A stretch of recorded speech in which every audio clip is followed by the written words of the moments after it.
I've forgotten how I get started. Hang on a sec. Right. Good afternoon, everybody. Welcome back to the Negotiation Club for another episode of the Negotiation Review, where we actually practice our negotiation skills. Now, a slightly different version today. We have in our meeting Camilla, who is an international student. International relations student. Well, absolutely correct. And we have Fred, who is a sales expert, I believe. Yes?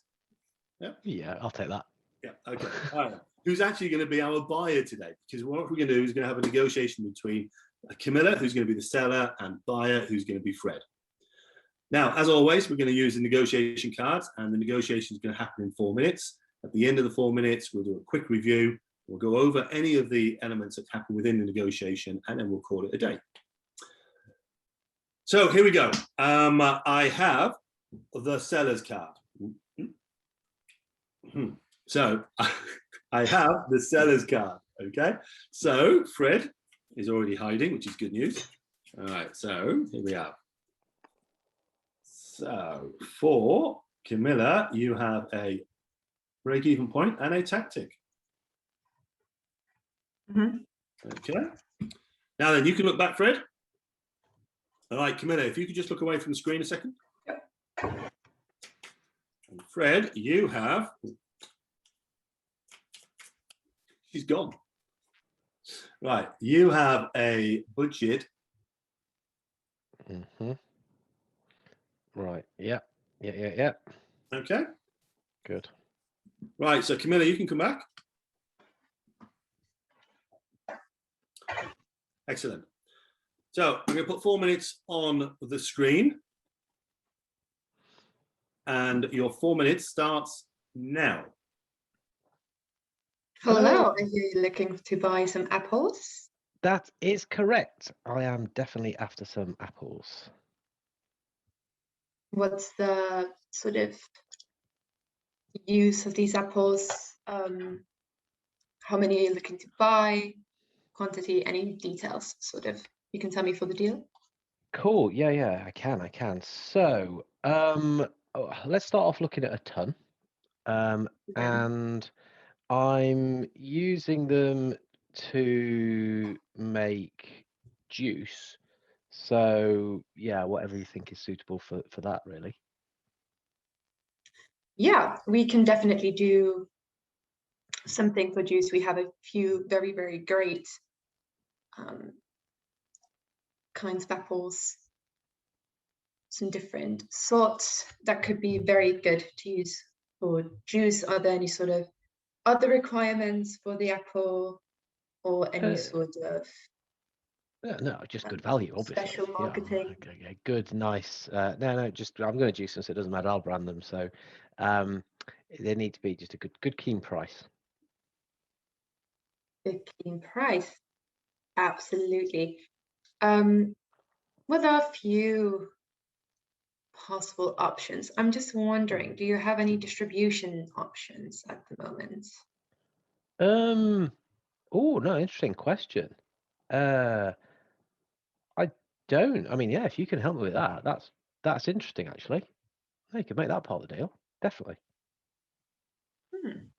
Yeah, okay, interesting. So what we usually would sell a ton of apples for, that would be great for juicing because that enable us to pay our workers a fair price. Obviously, we don't want anyone working in terrible conditions, even if the apples aren't ecological. But because we sort of prioritize our workers' health and it takes, a lot of working hours to get a ton of apples, we would work with the price around, let me think, £347 per ton.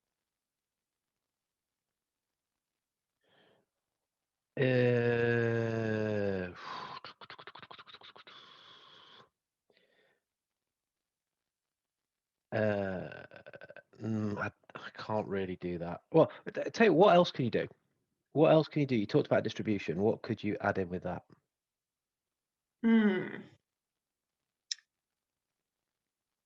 I mean, for the 347 per ton, with the distribution, we could be able to do the juicing for you, but that would require to buy a larger quantity of apples, because again, it takes up a lot of manpower. So if we are having to juice the apples as well, that would obviously require a larger quantity for us to be able to make a profit and pay our workers fairly. What do you mean by distribution? So I get juicing. What do you mean by distribution?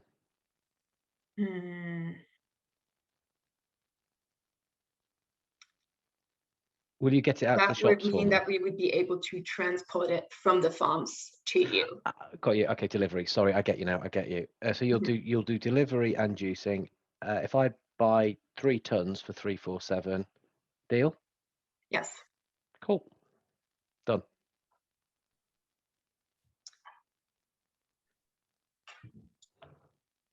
I think I forgot to do the silence. I tried a bit at the end when I remember. I had it written down on my screen and everything. That is absolutely fine. Listen, Camilla, the whole point of practicing is that we know that we need to be trying certain things out, but the fact that we don't do it, but we know that we didn't do it, is still a learning point. Because the next time you do it, you might be more confident to have a go.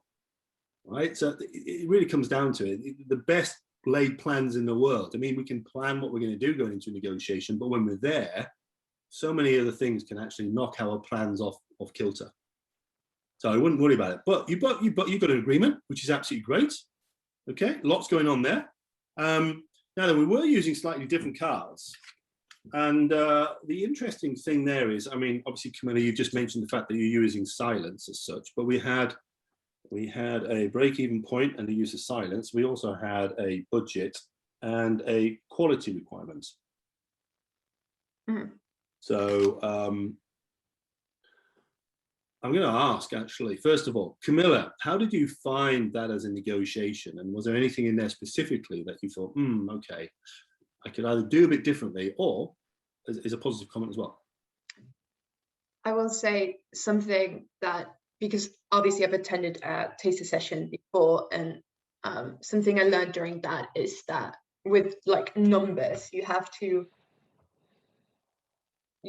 don't go too high and then go down and down and down, because that is a bit shaky. You don't want to shoot too high necessarily and then just keep going down. There has to be a reasoning behind your numbers,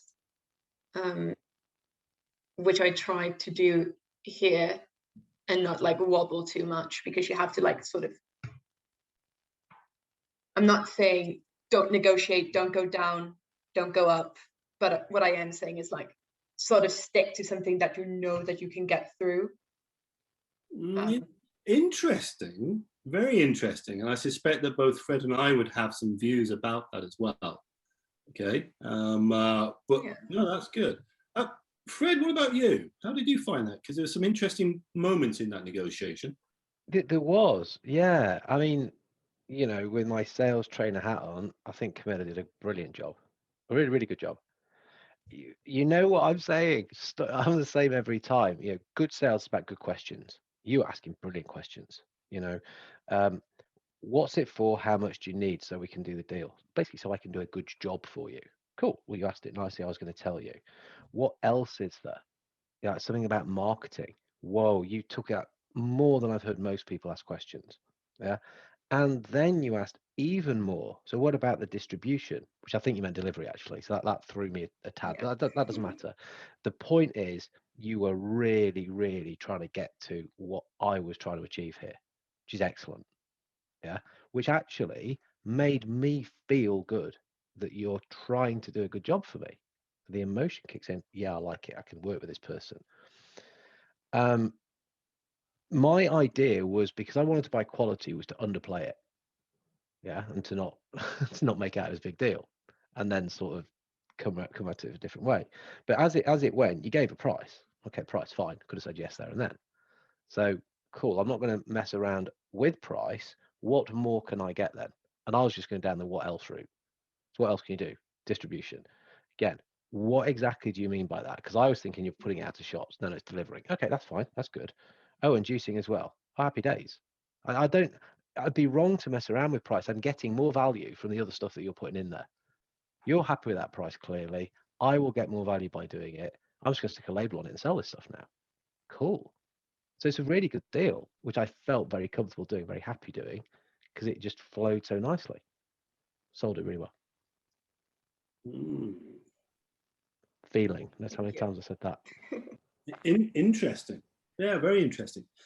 Yeah, absolutely right. So yeah, Camilla, you're asking lots of questions. Brilliant. Okay. And as Fred said, you know, the questions were then building a relationship as well.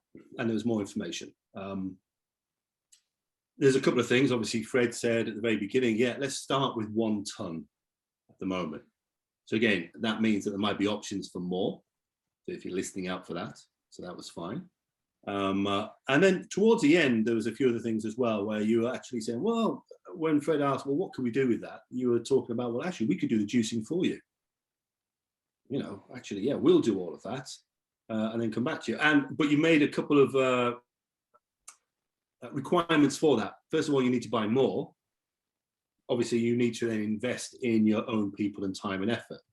So there was that aspect of it as well. So, you know, it could have well been that actually you would have increased the price rather than kept the price the same and just changed the volumes. But again, you know, we're just practicing. So there's a few things. So there's a couple of things that I would pick up. First of all, I get the fact that you only have done 1 taster, so you don't really know what the numbers are like on here. So you had 287, okay, as your break-even point, and you went in at 347. So it wasn't a huge amount above that, okay. So that's one thing, and that if you know the marketplace, you know that actually you could have pushed that a lot higher up. And I suspect Fred was also thinking that he was going to get a bigger number than that. Because actually Fred's budget of 590 is actually really on the low scale for those that are in the marketplace as well. So that would be quite tough. But when you came in at 347, I was looking at you, Fred, and there was no reaction. In fact, there was a lot of Acting. I can't really. Oh, tell me more what I can actually get from it. I'm like, yes, in my head. Absolutely, absolutely. And I always say to people, yeah, there are these really important moments, you know, when there are really important pieces of information going out. Okay, so when that piece of information out, first of all, fantastic, it's an odd number, 347. I hadn't even said anything to you about that, okay? But a 347 means, okay, well, I've really got to think about this. So, and it's done 2 things with Fred. First of all, it's acceptable. And secondly, it's an odd number. So actually, I'm going to second guess it, Fred, but it's like, I don't really want to push it any lower than that. Actually, I've got a quite good deal, but let's see what else I can get added value to it. I will feel more comfortable getting more stuff added to it than trying to drive down the price a bit more. And that's why I then came back with the question. So literally, and this is the interesting bit for me as well, is that Camilla, if I'm on your side and I see that response, I'd be thinking, right, Fred can either accept that, or it's certainly not far away from what could be accepted. That was the duration it took for Fred to come back to push back on it. And also the fact that as he was starting to sort of like trying to work up to say, I can't really accept that. He said, I can't really do that. And almost immediately halfway through the sentence said, yeah, but tell me what else you could do. All right. So it wasn't actually a rejection of the number. It's like, well, okay, what else can we get on for that number? So that was like a clue for me. Now then, this is where, Camilla, you repeated your number again. All right. You said, well, for that 347, you know, we'll deliver, you know, and we could even do the juicing for you. So I would probably suggest is not jumping too much and giving more than you've already suggested beforehand. I mean, you might want to ask him a question back. Oh, what else would you expect for that price? And I think there was this question about distribution, and very early on it was a question, okay, what does distribution mean? And it was just a terminology, delivered, or would you be picking up? But it was going to be delivered, which is fine as well. And then right at the very end, obviously, we had a bit of time. You know, the time was running out. So it was a case of, actually, Fred wanted this deal. So he wanted to quickly clarify. You wanted more volume. All right. So 3 tons. It's delivered. It's juiced. 347. Is that okay? Yes, it is.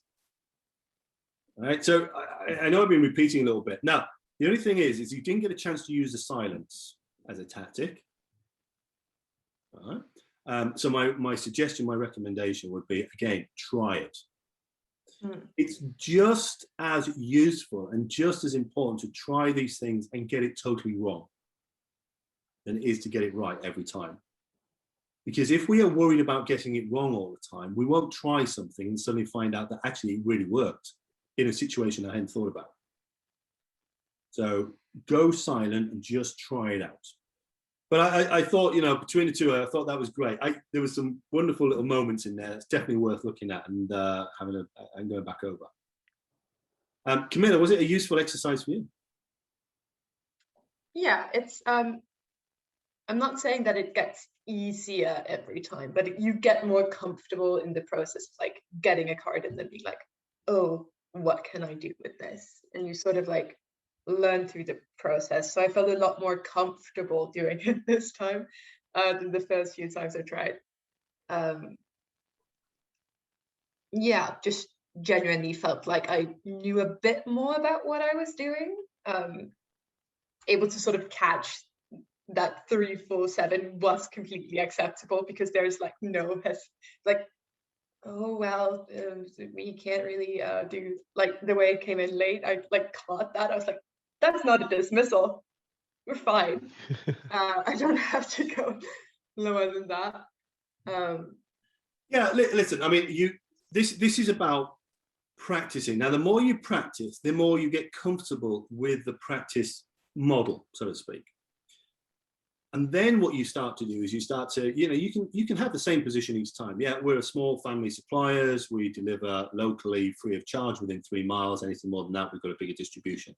You know, you can keep the same storyline each and every time when we practice. But what you can then do is just tweak what you're trying to focus on. So keep the same storyline, try different types of question. Keep the same storyline, use silence. Try to push up the numbers, do more connections, you know. So it's also about practicing to practice. The more you practice to practice, the more you can then focus on the important bits within the negotiations itself. Any final thoughts from you, Fred? No, just on line what you said. You're learning the process, so that you start to get, and this is practice, like Phil says. Bang, card, right? Okay, I better get this. That's my that's my bottom line. Okay, so what's the top? I want that. I'm going to expect it to be somewhere in the middle. Okay, let's fix those numbers in my head. So I'm going to go in. I'm going to ask some questions. What are they going to be? Okay, something's going to happen. That's the tactic. Boom, boom, boom. You just do that more and more automatically the more that you practice. Well, not automatically. It's still conscious. That's the whole point. But you've got the structure to do that. Yeah, and then you can focus in on all the nice stuff, or the wrong word, the sort of the finer elements of it. Problem I see with so many people is they want to do all the fine stuff, but they don't have a solid basis to do it off, and then they come a massive cropper because they're trying to do some convoluted, clever technique that they've read about somewhere, off no basis. They've built a house on sand. So if you're embedding your process every single time, practicing it, okay, it went wrong in the 4-minute little practicing, that's great, but my process has still got stronger every time. Happy days. And your process is already there. You're asking questions at the very beginning. Yep. You know, and you're clarifying, you're coming up with ideas. Yeah, they can be finessed, but ultimately that's a good starting point. You know, you already had to go at an odd number. That's fine, you know. The build up to the odd number, I would say, was surrounded by a lot of soft language, okay, and it didn't come across as confident as you could have done. You know, if you'd have gone to Fred and said, Fred, you know, for what you're looking for, 1 ton, well, 1 ton is £347 per ton, and leave it at that. But there was a lot of hesitancy, and I wasn't sure whether that hesitancy was because you just you weren't comfortable pushing it too far, or what. Maybe you got an answer.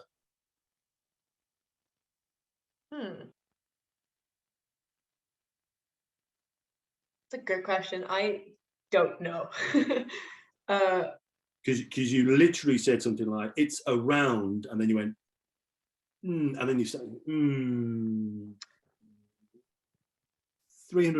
Good question. Huh. Now, this is where something else, and this is what Fred does, I suspect, is you write the number down first, and then you've got the number down there, and then you almost read it back and say, right, okay, yeah, the price is £347 per ton. Writing things down makes a big difference when you then got to go back and repeat it as well. And sometimes writing it down means you stick with it. I suspect Fred might have had a few numbers, and his numbers might not have been anywhere near 347. Well, actually, no, you had 590, so you would probably have had to have gone down a, pitched it at a lower number anyway. Anyway, I'm going to call it a day there. There was another opportunity for a little practice, okay? The whole point is these are not meant to be perfect. These are not meant to be perfect videos. The whole point is that we are trying things out, okay? So first of all, I'd like to thank you, Camilla, and well done for participating. I'd like to thank you, Fred, for jumping in and being the buyer, obviously alien to being the sales professional that you are. And I'd like to thank Phil for being able to at least watch this and give the timer. With that in mind, if you are watching, obviously, what do you ask at the end of the YouTube videos? Like, comment, subscribe. Isn't that it? Like, comment, and subscribe, please. Absolutely, right? And then you won't miss anything. Okay? With that in mind, we'll say goodbye. Bye-bye. Bye.